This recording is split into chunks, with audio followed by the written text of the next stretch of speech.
TV7 Israel News is made possible thanks to your generous donations.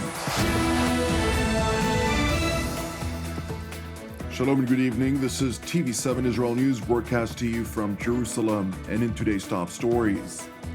Following a short limited respite, Israelis enter another 3-day general lockdown as Jerusalem continues to battle the spread of the corona contagion. Israeli Prime Minister Benjamin Netanyahu cautions vigilance as the world is forced to contend with a new reality until the day that a vaccine for the coronavirus is found. Israel's Naval Commando Unit, Shayetet 13, has managed to develop a relatively cheap and accessible solution for civilians in need of oxygen tanks for medicinal purposes amid a global shortage of ventilators. Israel's battle against the spread of the corona contagion persists as the number of newly confirmed cases continues to rise. The Israeli Health Ministry confirmed that the number of afflicted individuals from those tested among the general population has risen to 11,868 as of 8 o'clock this morning, a leap of more than 2,000 from the 9,755 which were confirmed on Thursday. Out of the total number of afflicted individuals, 181 Israelis are diagnosed in critical condition. Furthermore, I'm sad to report that since our last update on Thursday, the health ministry here in Israel confirmed that 39 people succumbed to the disease, raising the total number of corona-related victims to 118 in total. In contrast, I'm glad to report that there has been a surge in the number of individuals healed from the corona contagion, totaling 2,000 Israelis. Nevertheless, Israeli Prime Minister Benjamin Netanyahu asserted in a televised address that the authorities in Jerusalem are examining recently published data in South Korea, which maintained that 91 people who recovered from the contagion were once again diagnosed as carriers of the disease. במאבק העולמי והלאומי במלחמה בקורונה אין הפוגה.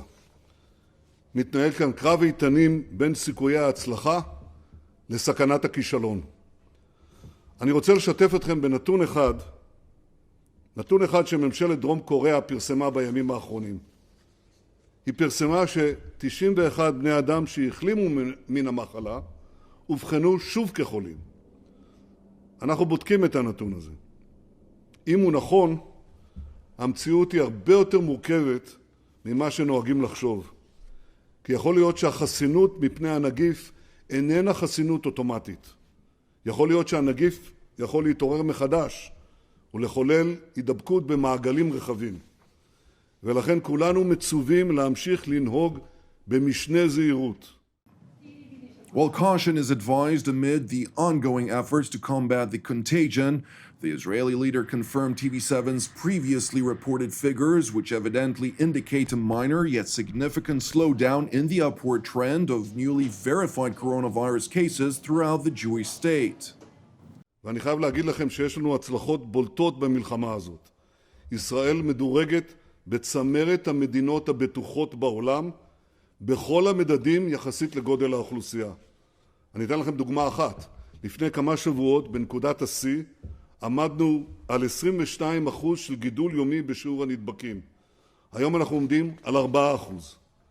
קצב ההידבקות במגמת שיפור מתמדת, והוא נמוך יחסית ביחס לרוב מדינות העולם. כך גם שיעור התמותה, שיעור החולים הקשים, שיעור המונשמים. לכל מי שנזקק לכך יש מכונת הנשמה, כך גם מספר הבדיקות היחסי שלנו ביחס לאוכלוסייה. אבל אם אנחנו ניסוג לפני הזמן מצעדים חיוניים שעדיין נדרשים, אנחנו עלולים לשלם מחיר כבד מאוד בחיי אדם.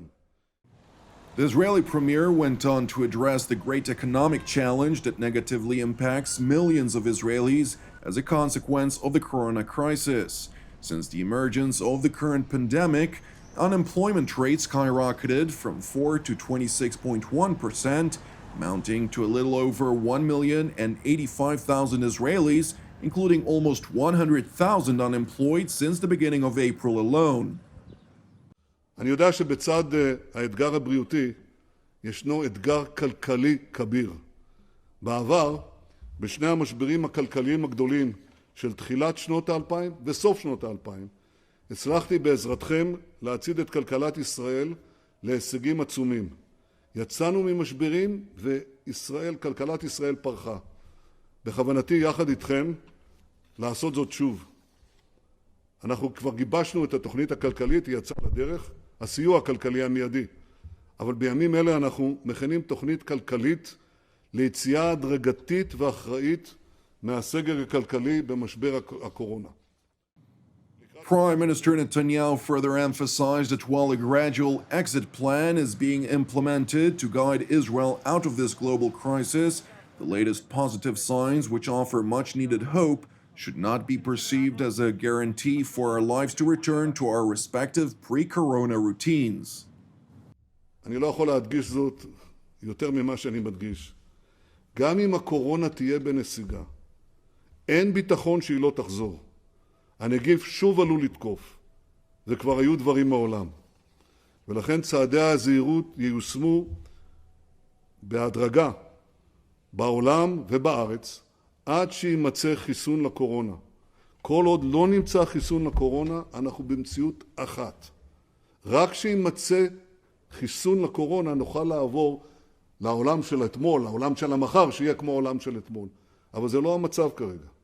ולכן הכל ימשיך להתנהל באחריות כדי להגן על הדבר היקר ביותר שיש לנו, על החיים עצמם.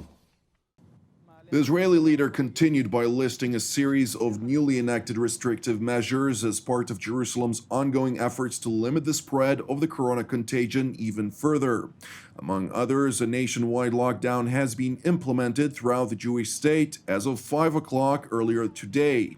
The general lockdown effectively forces Israelis to celebrate the last day of the biblical festival of Passover within the comfort of their respective homes. Furthermore, police spokesperson Miki Rosenfeld told TV7 that the nationwide lockdown will last for 36 hours until Thursday morning. The Israeli National Police are implementing a government decision to have a full lockdown across the country that will continue for 36 hours until Thursday morning. This includes roadblocks that have been set up in and around different neighborhoods to prevent people from leaving their houses for the second Passover festival. Police units are working on the ground. Police helicopters are working from the air. We're also using technology and drones in order to minimize the movements of people. And our units are ready to implement any further government decision in the near 24 hours to 48 hours. Now another yet related news. Amid a global shortage of ventilators, which consequently impacted the readiness of the Jewish state, the Israeli Naval Commando Unit, Shayetet 13, has managed to develop a solution for civilians in need of oxygen tanks for medicinal purposes.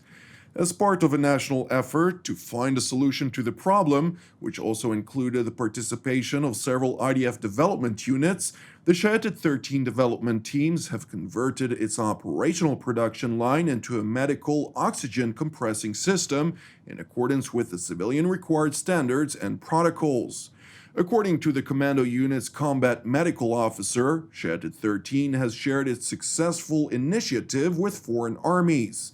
Furthermore, along with development and supply, the unit assists with the logistics and delivery of the oxygen tanks as needed.